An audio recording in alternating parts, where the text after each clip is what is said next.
nagsabi ng salamat. Tuwing may tumutulong sa kanya, umiti lang siya at lumilipad palayo. Akala niya sapat ng ngiti. Isang araw na ipit siya sa mga sining.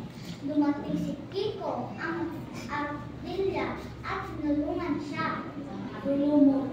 Sabi ni Kiko, bakit siya nagsabi ng salamat? Tanong ni Ningning. Tubo-tubo. Sagot ni Kiko, salamat Kiko. Mahina niyang sabi. Biglang kumisip ang kanyang bakbak. Mas maliwanag, mas masaya. Minsan nakaroon ng butong si Ningning.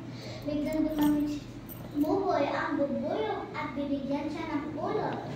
Salamat Buboy, sabi niya.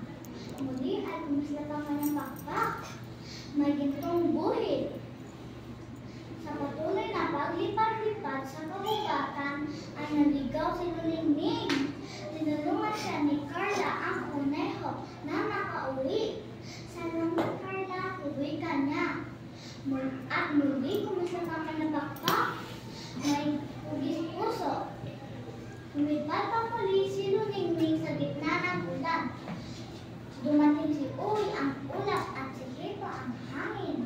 Pinrotekahan siya at binaba sa lupa. Salamat Uy, salamat Kiko. Pumunta niya ang kanyang bakbak.